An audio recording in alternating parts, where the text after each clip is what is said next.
Hello అండి, నమస్తే. Welcome to Bapatla రుచులు.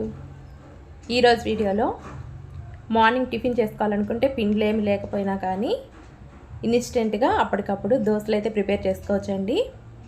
స్పాంజీగా, చాలా స్మూత్గా, చాలా బాగుంటుందండి టేస్ట్. ఇంకా హెల్దీ కూడా. ఓట్స్, బీట్రూట్ తోటి ఇలాగ స్పాంజీగా దోశలు చేసుకోవచ్చు. మార్నింగ్ బ్రేక్ఫాస్ట్కైనా లేదంటే నైట్ డిన్నర్లో అయినా తీసుకోవచ్చండి. చాలా లైట్గా ఉంటుంది. ఇంకెందుకు లేటు వీడియోలోకి వెళ్ళిపోదాం. ఒక మిక్సింగ్ బౌల్ పెట్టేసుకోండి. 1 కప్పు దాకా ఓట్స్ తీసుకున్నాను. 1 కప్పు దాకా శనగపిండి తీసుకోండి. ఒక పెద్ద సైజులో ఉండే బీట్రూట్ చిన్న ముక్కలుగా కట్ చేసుకొని ఆ బీట్రూట్ ముక్కలు కూడా తీసుకోండి. అవి 1 కప్పు వచ్చినాయి. 1 కప్పు దాకా పెరుగు వేసుకొని మొత్తాన్ని మిక్సీ పట్టేసుకోవాలి. తర్వాత 1 కప్పు ఉప్మా రవ్వ వేసుకోండి, సుజీ రవ్వ. తర్వాత 1 స్పూన్ దాకా ఉప్పు, 1/2 స్పూన్ దాకా వంట సోడా వేసుకొని మళ్ళీ ఇలా స్మూత్ బ్యాటర్ లాగా మిక్సీ పట్టుకోండి.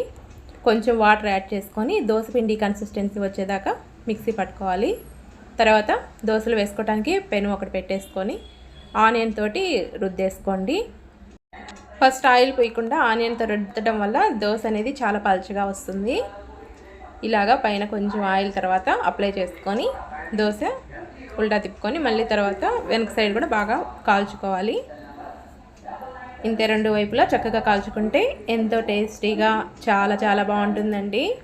ఇన్స్టెంట్గా అప్పటికప్పుడు చేసుకోవచ్చు. దోశపిండి, ఇడ్లీ పిండి లేకపోయినా కానీ ఏం టెన్షన్ పడక్కర్లేదు. అప్పటికప్పుడు టేస్టీగా, హెల్తీగా ఇలాగా దోశ అయితే ప్రిపేర్ చేసుకోవచ్చండి. వెయిట్ తగ్గాలనుకునే వాళ్ళు కొంచెం ఆయిల్ తక్కువ వేసుకొని దోశలు వేసుకోవచ్చు. వెయిట్ లాస్కి కూడా చాలా యూజ్ అవుతుంది. ఈ దోశలు పల్లి చట్నీ, కొబ్బరి చట్నీలో కంటే కూడా రోటి పచ్చళ్ళలో చాలా బాగుంటుందండి టేస్ట్. పుదీనా పచ్చడి, టమాటా పచ్చిమిర్చి పచ్చళ్ళలోకి చేసుకోండి. ఈ కాంబినేషన్లో సూపర్గా ఉంటుంది టేస్ట్. ఒకసారి ట్రై చేయండి. మీకు ఎలా కుదిరిందో కామెంట్ చేయండి. వీడియో నచ్చితే లైక్ చేయండి. మన ఛానల్ని సబ్స్క్రైబ్ చేసుకోండి. థ్యాంక్ యూ అండి.